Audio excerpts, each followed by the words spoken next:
Toro is a part of an S-rank party led by hero Sane, and they get along so well because they're all childhood friends, or that's what he thought. One day, Sane lets him know that he is nothing but a burden to their party, and surprisingly Lisa, his soon-to-be waifu, agrees. Toro notices that Lisa isn't wearing the ring that he gave her, and after looking at his other party members, Nae and Sora, Toro figures that Sane wants him out so he can comfortably work out with them baddies. Sane further tells Toro to keep away from them, but he has had enough and punches Sane right in the face. After knocking him onto the ground, Toro tries going for another punch, but is kicked away by Nae. Lisa also throws her engagement ring at Toro, telling him to stay away from her. Having no other choice, Toro ends up leaving and wanders around with the ring in his hand, thinking about the girl who just dumped his. He becomes frustrated and throws the ring along, followed by Toro punching the ground out of rage and crying after what he just went through. He then takes a look at this pathetically weak skill set and thinks about how most of his skills are pretty useless, including the mysterious ability he knows nothing about. He then wonders if the same would have happened if he was as strong as Sane. Suddenly, a giant wolf appears out of nowhere, but luckily, Toro manages to slash the wolf with a single strike and notices one of his abilities crossing the max limit. This causes a bunch of notifications to appear in front of him, including one about him transforming into a dragon man. Additionally, Toro realizes that he went from level 20 to level 300 instantly, making him utterly confused. But he soon figures that it is due to the mysterious skill called saving experience, and that all his stored experience has been broken and paid for. Eventually, Toro decides to travel the world, and as he is level 300, he shouldn't be afraid of anything. He begins by traveling to the neighboring country and notices a slave store. In order to find himself a trusted partner, he visits the slave store as a slave is bound by contract not to betray his master. The store owner greets Toro and informs him about the kind of slave he'd like. He is then shown several slaves from dragon men to hot elves, but they are way out of the brokie's budget. In the end, the shop owner takes Toro to the back side of the store where all the slaves in his budget are present. One of the slaves notices Toro and shouts 300, making him wonder if she realizes his level. Toro asks for her price and finds out that she might be the cheapest out of all, and the reason behind it is because she is pretty sick at the moment. The slave then introduces herself as Cade, and he ends up buying her from the shopkeeper. The first place he takes her to is a doctor's clinic, where he finds out that Cade is not a human but a beast person. The doctor informs Toro that only a potion made from the heart of a dragon can fix Cade's disease. She begins to panic, thinking that Toro might abandon her, but he reassures Cade that she'll be fine and that he will surely take care of her. For the time being, Toro buys some medicines from the doctor and later goes into the jungle. There, he notices that all the monsters are scared of attacking him and wonders if they are able to detect danger. Just then, he senses the presence of a dragon and thinks about whether he can win alone when it usually takes a whole army to wipe one out. Soon after, the dragon appears right in front of him, and remembering Cade's sickness, he yells at the dragon to fight him. The dragon tries whipping him with its tail, but Toro manages to dodge, and just when it lunges at Toro to devour him, he manages to slash its neck along with the mountain behind it, making him realize that this is the true power of being level 300. Later that night, he gives Cade the medicine made from the dragon's heart, and after she goes to sleep, he thinks about how he will need to fight with caution due to the sheer amount of power he possesses. The next morning, Toro wakes up and asks the chef to make something for him using dragon meat that he brought, shocking the poor chef.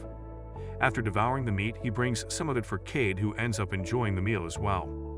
Following that, the two of them go out to shop, and he buys her some medieval Gucci, along with a 2-iron fan she wishes to use as a weapon.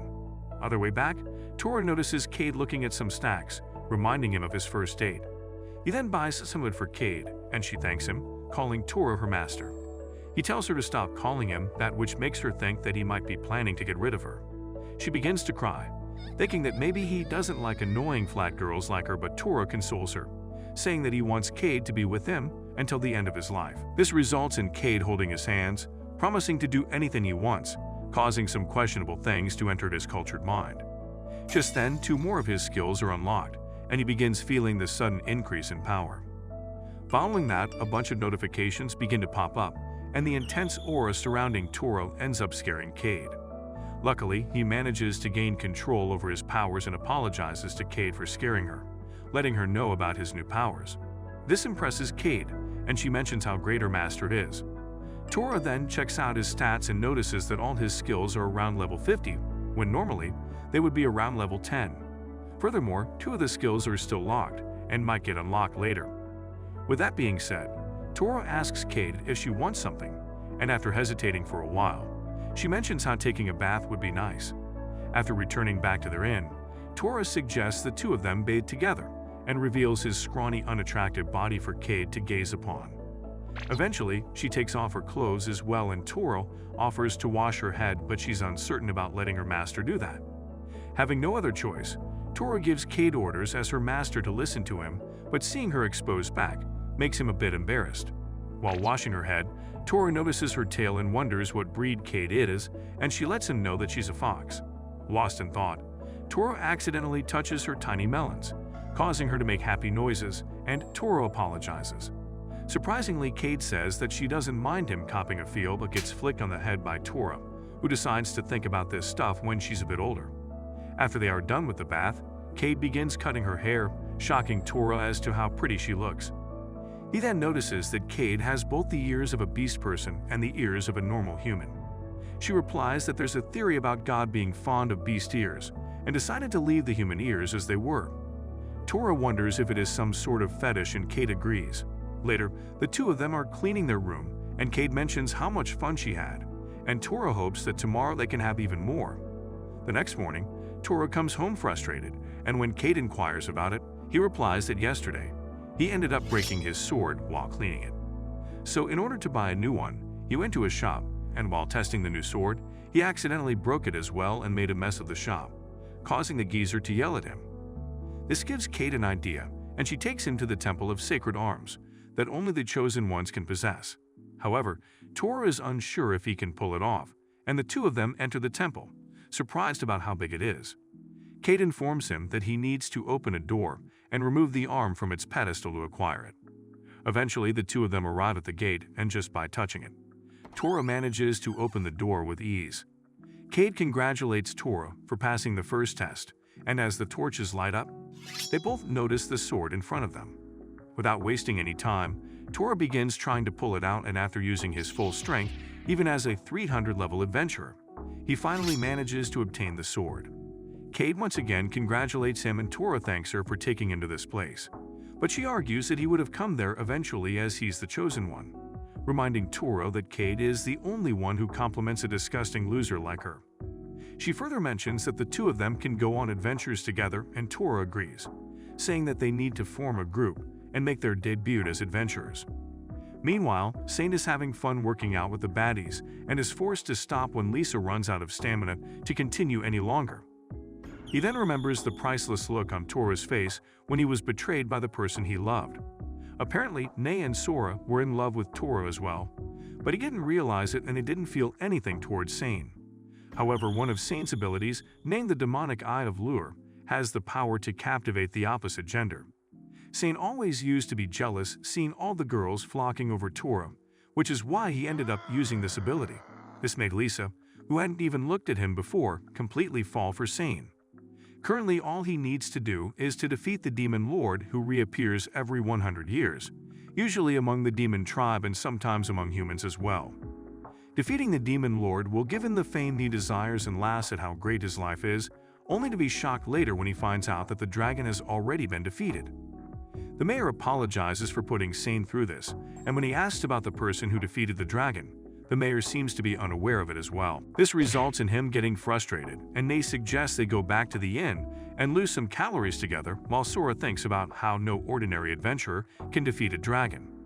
Saint decides to move towards his next plan, only to find out that the sacred arm has been taken away by someone as well. He begins to panic, and when Lisa tries calming him down, he shoves her aside, telling her not to touch him with those filthy hands. He then begins to think about how everything has been going bad ever since Tora left, and wonders if that person is Tora, but soon figures that it can't be a weakling like him.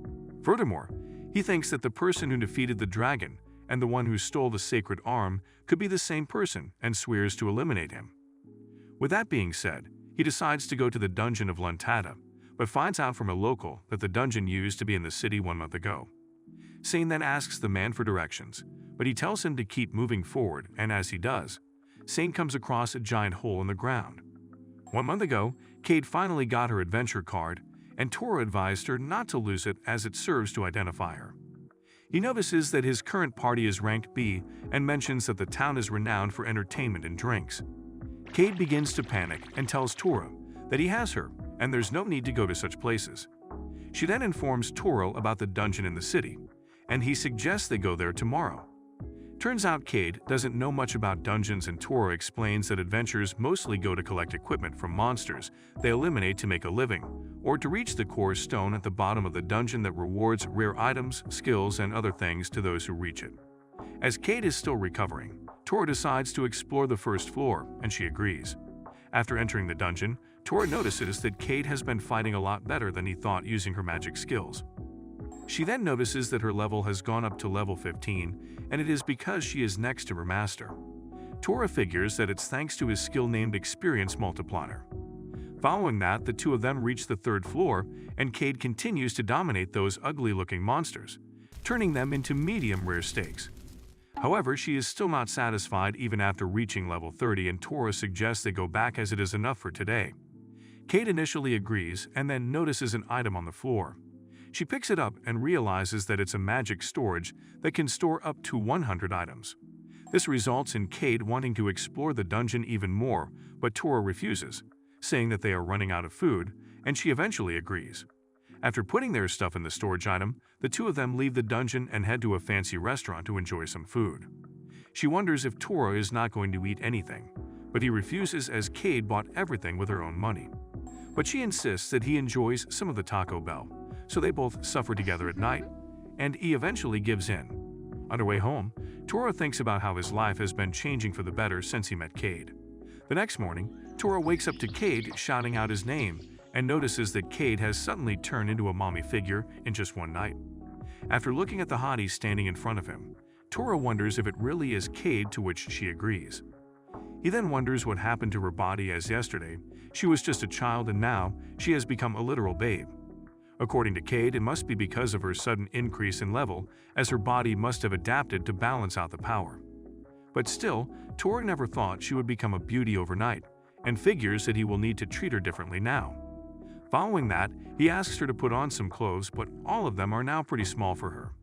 Having no other choice, he lends her one of his shirts, and after sniffing it like a freak, she ends up wearing it.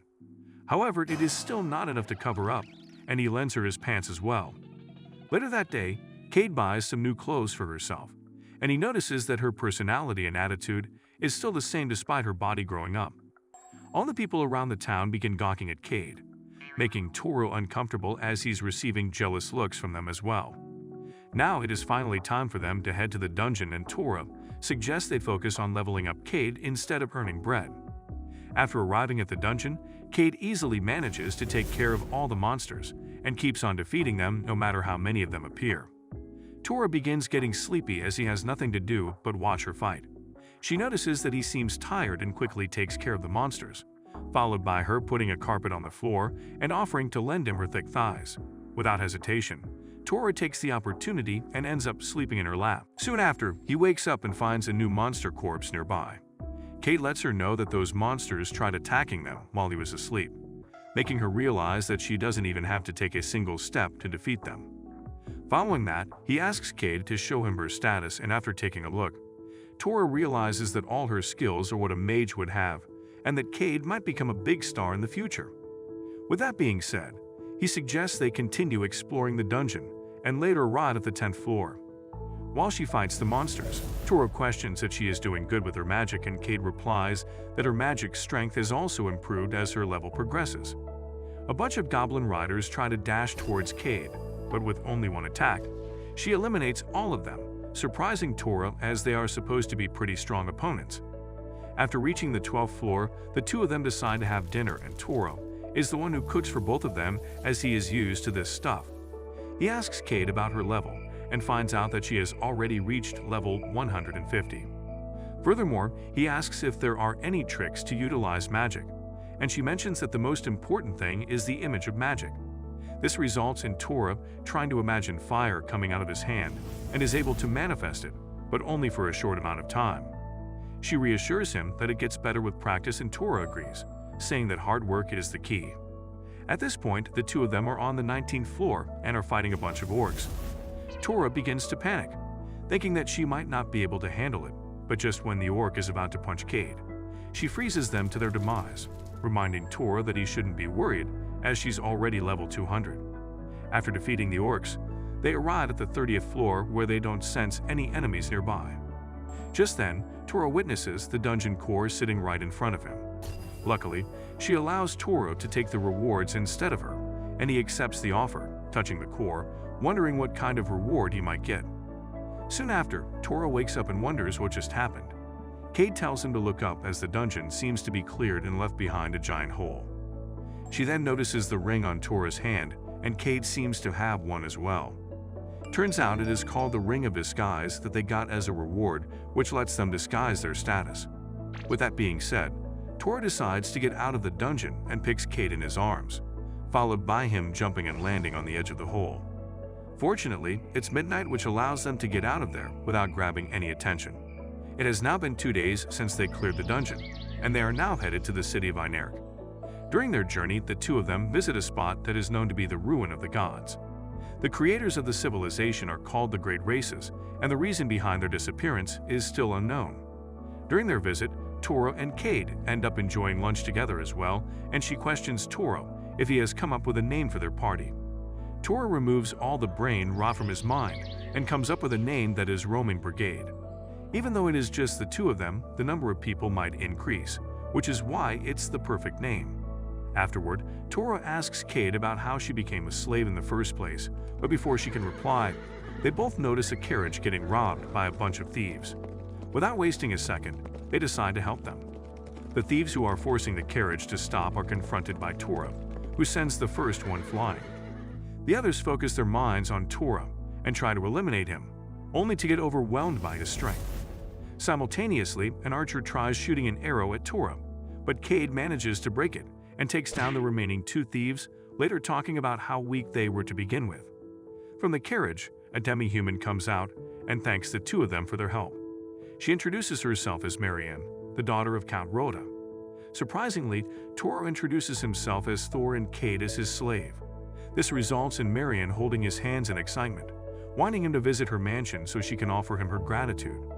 With that being said, the two of them end up hoping in the carriage, and Marianne offers them to stay at her mansion for the night. But when he begins to hesitate, Marianne insists that it's fine. Toro then wonders if Cade is alright with it, and she decides to go wherever Toro goes. Eventually, they arrive at the city of Einark, where her mansion is located. They are welcomed by a bunch of servants, and Marianne's personal servant introduces herself as Urara, followed by her taking them to their rooms. After seeing a room his broke ass could only imagine to afford, Toro begins jumping on the bed out of excitement, only for Marianne to visit him at the same time. She offers to show him around the city, and Toro embarrassingly agrees. During the tour, Toro asks Urara if she can protect Marianne herself when she is the daughter of the Lord. Urara agrees that she is confident in her abilities as a former S-rank adventurer. Meanwhile, Marianne shows Cade a store full of delicious sweets, and Toro allows her to go, giving her a bunch of bread so she can buy whatever she wants.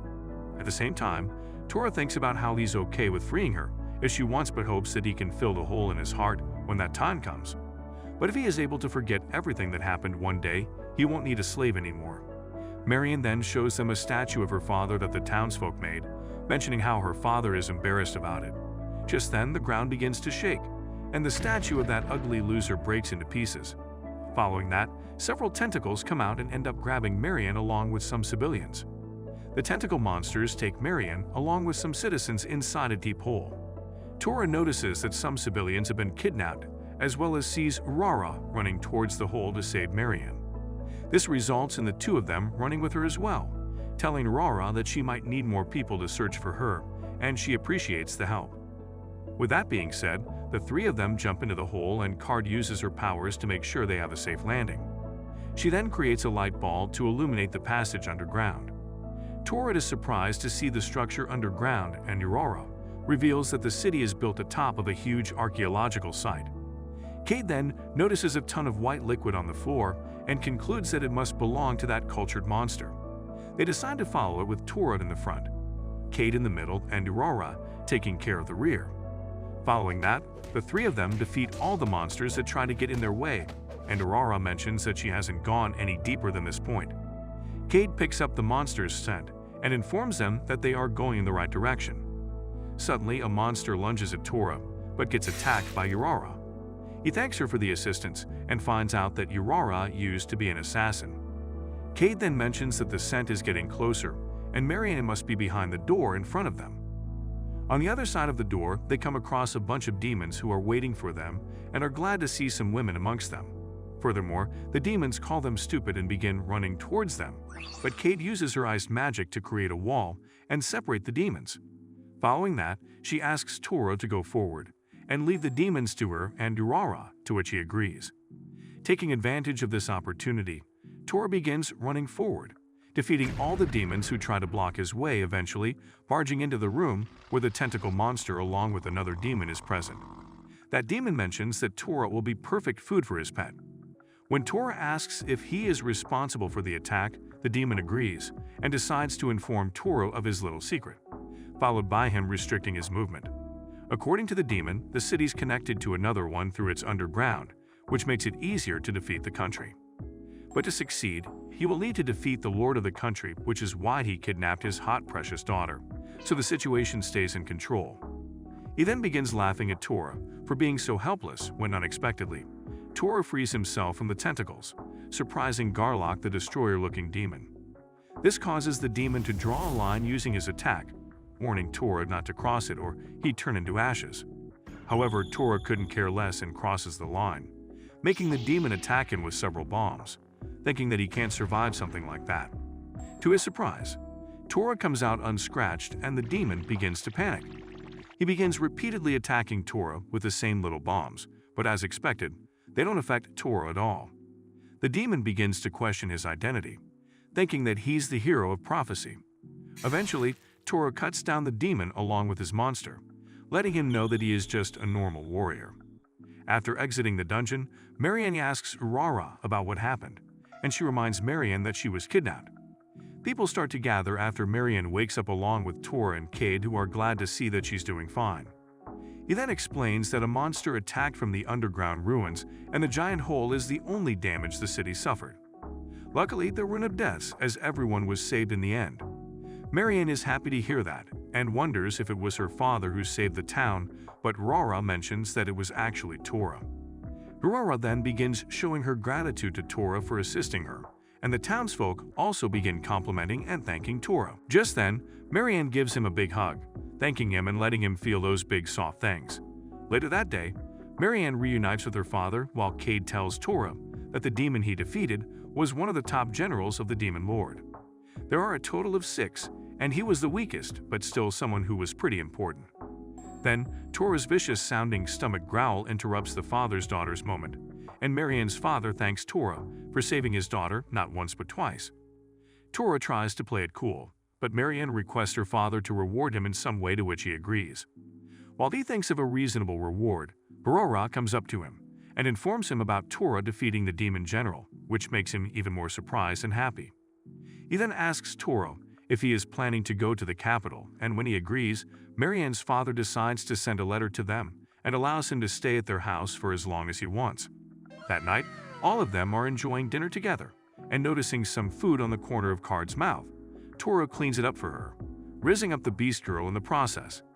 Marianne then asks Tora if he's free tomorrow, to which Tora replies that he plans to explore the underground ruins.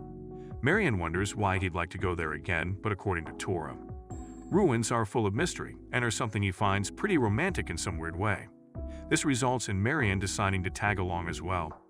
Everyone seems to be opposed to the idea until Marianne asks Cade's help her as a friend.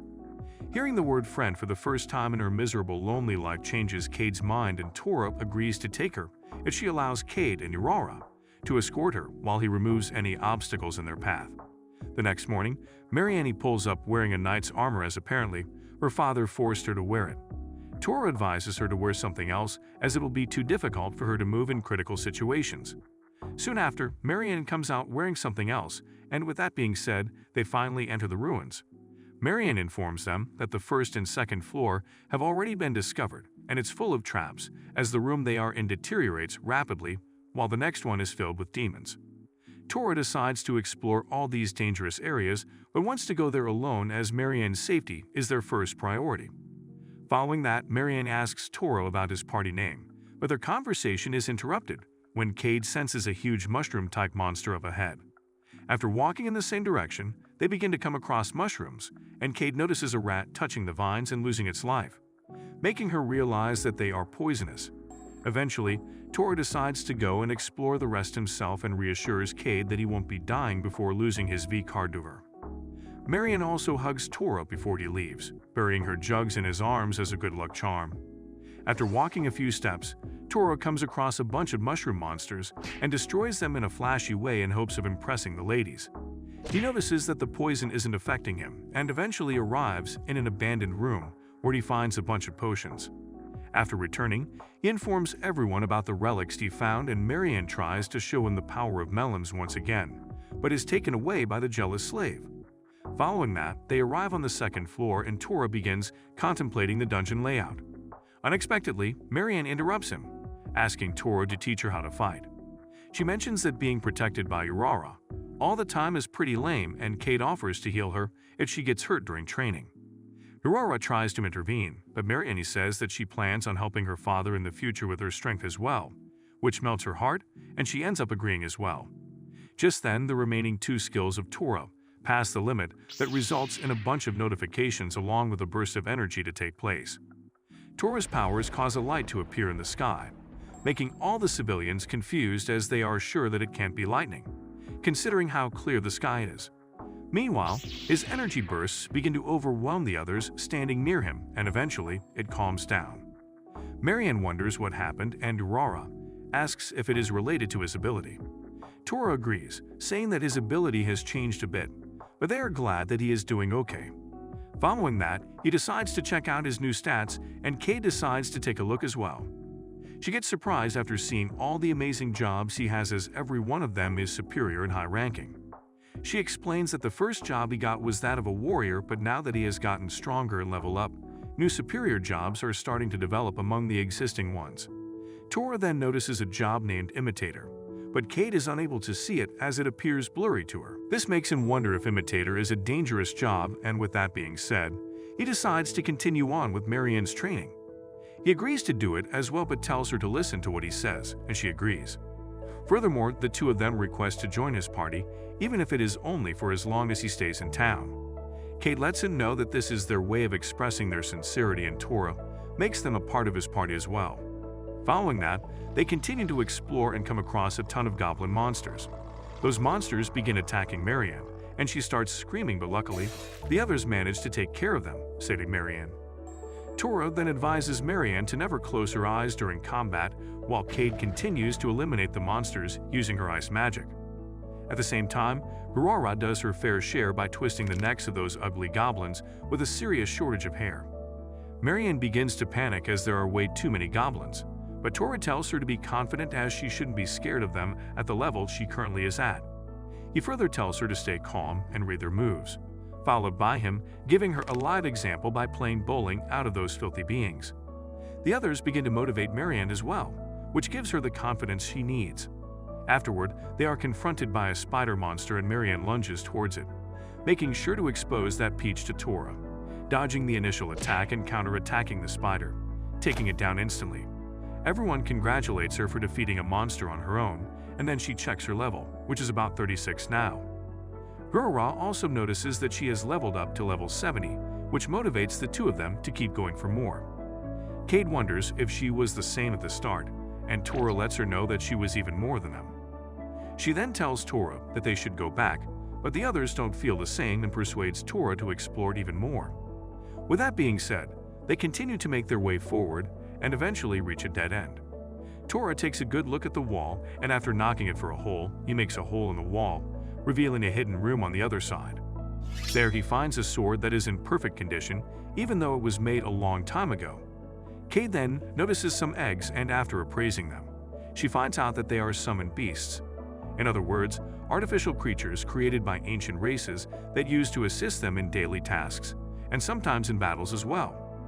One can awaken them by supplying some magic, and Tora decides to give it a try. He begins supplying it with some amount of magic, but nothing seems to happen and Cade wonders if it needs a huge amount of work. Tora decides to go all out and uses all of his magic energy, causing space to become distorted due to his overwhelming power.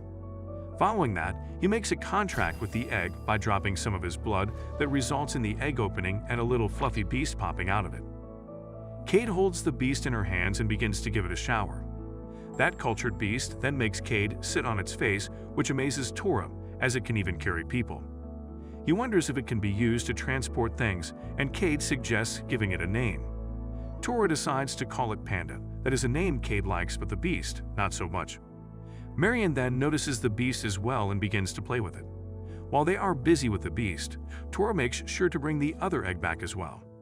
Later at night, he shows all the relics he found to Marion's father, who, after finding out about it being a relic, suggests Tora sells it at an auction that takes place in the capital.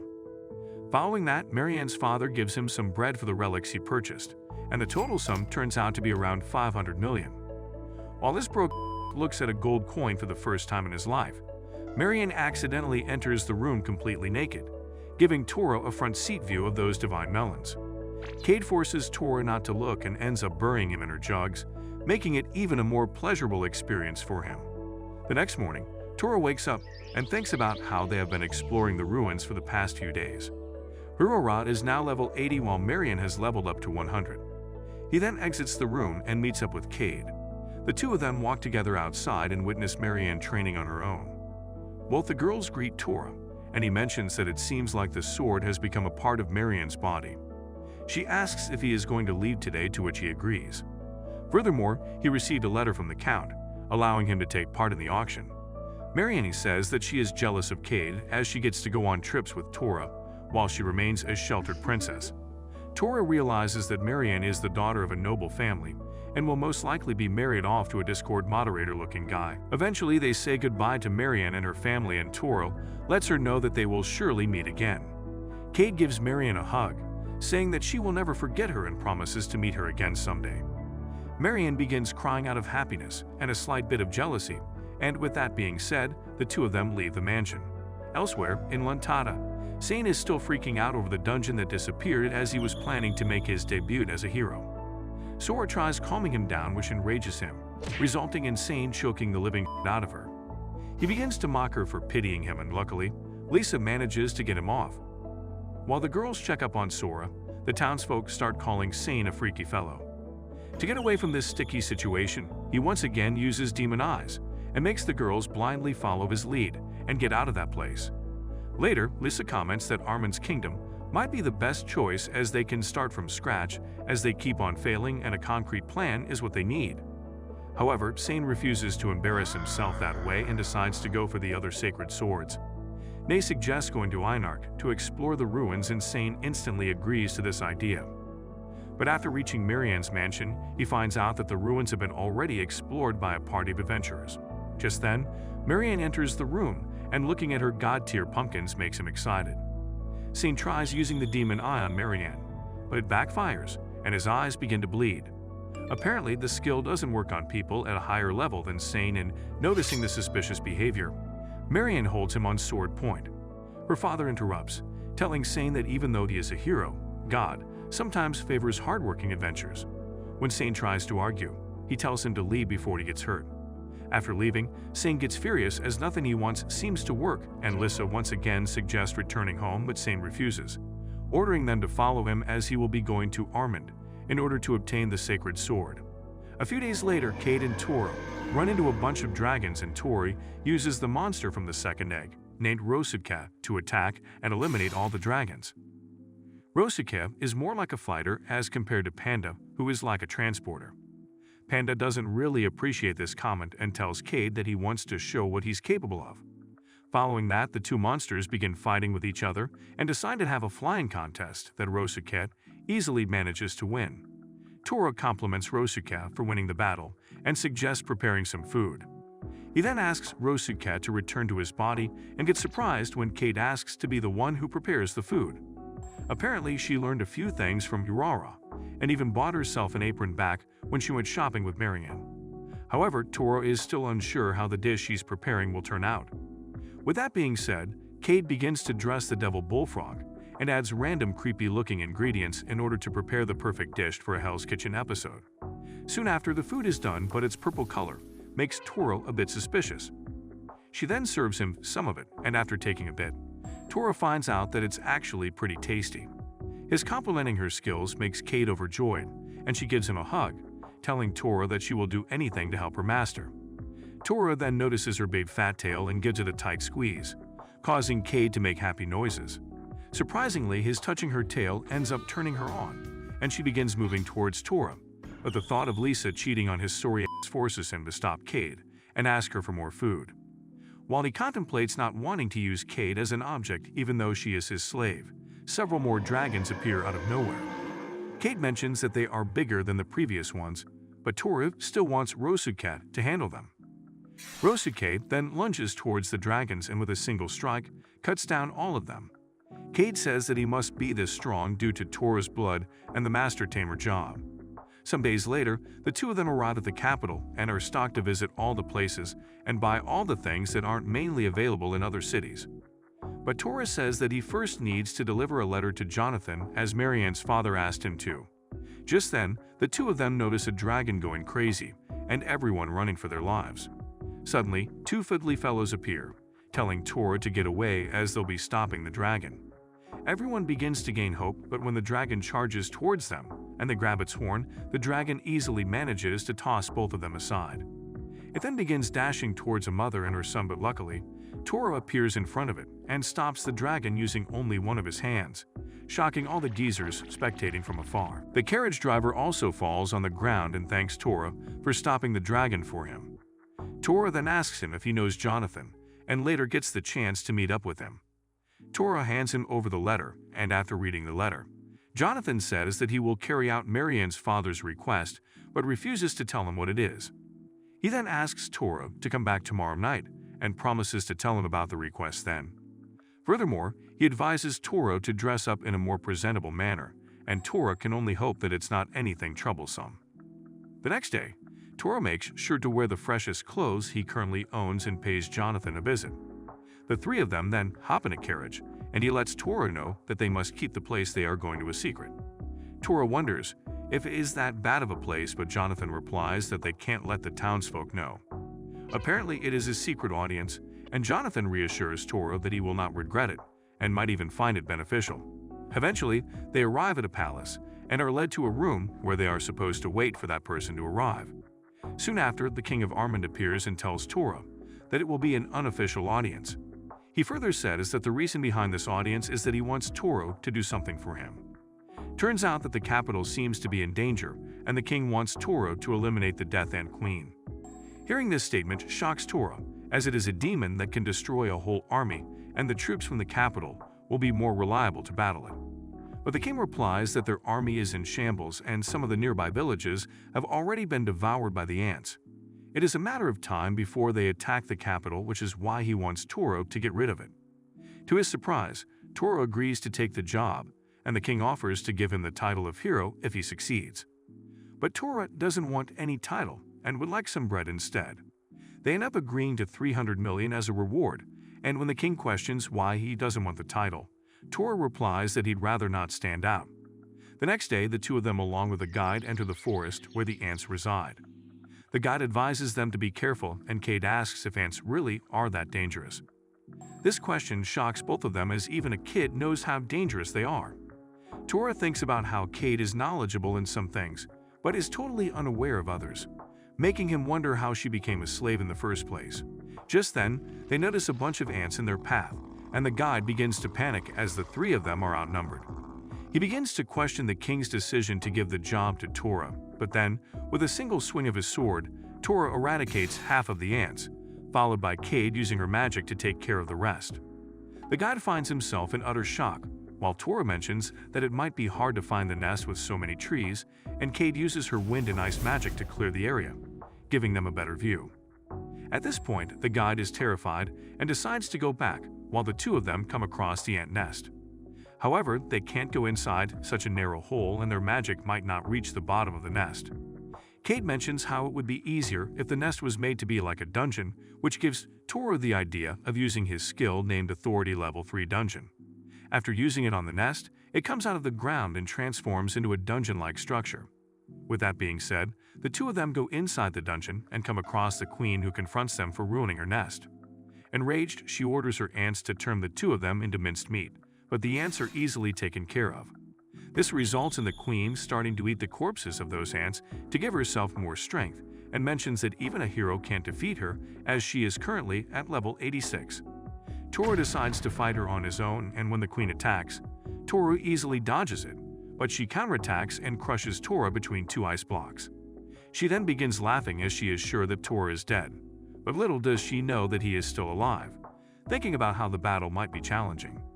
Luckily, Toro manages to get himself out of that trap and shocks the exhibitionist queen, who mentions that Toro is not an ordinary human. But when he tries to reassure her that he really is a simple warrior, the queen loses it and tries stabbing him with pointy rocks, but Toro dodges, and the queen follows her attack by throwing formic acid from her mouth that is strong enough to even dissolve metal. She continues to spray the acid all around the room, and Toro continues to dodge it. The queen figures that he won't be able to dodge it while in midair, but all Toro can think of is how the acid might expose his peanut-sized willy if he got hit by it. He then begins spinning his sword like a fan to block the acid from reaching him, and Cade does the same with her twin fans, shocking the queen. Toro then says that if that is all the queen has to offer, he will now slash her head off. The queen can't believe that she, who is a level 100 demon, is the inferior one, and tries attacking Toro once again, but as expected, he dodges all of her attacks and dashes forward. As the last attempt, the queen tries to hit him midair, but he keeps himself from getting hit and slashes her head off. After he is done with the job, Cade gives him a towel and wonders if they need to clear the other floors as well.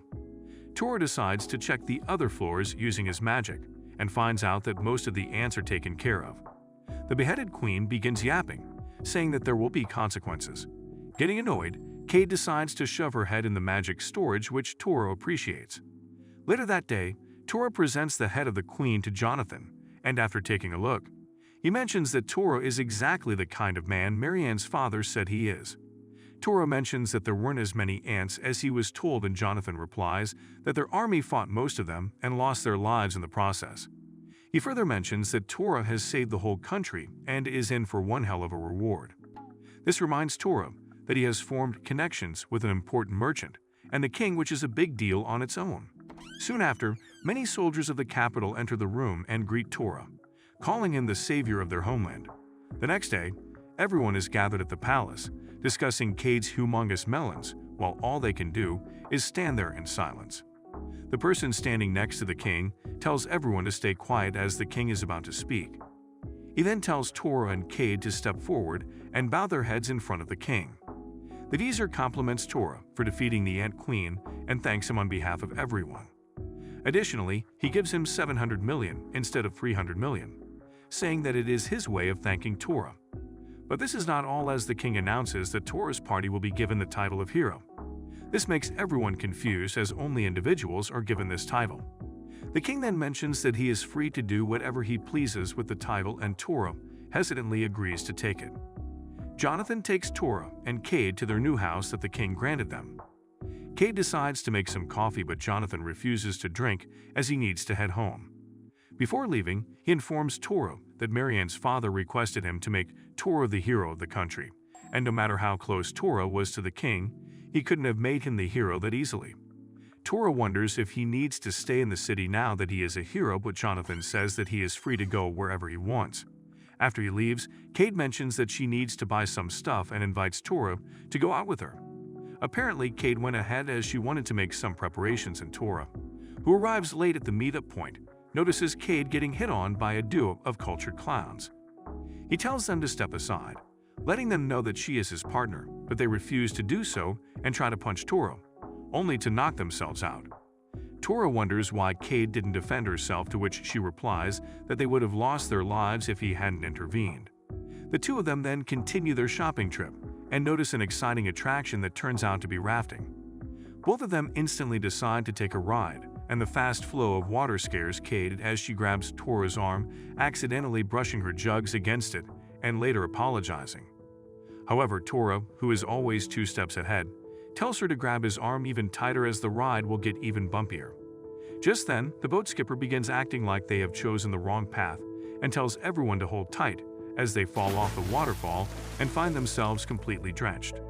Luckily, it turns out to be a part of the show, making both of them laugh at their cowardness.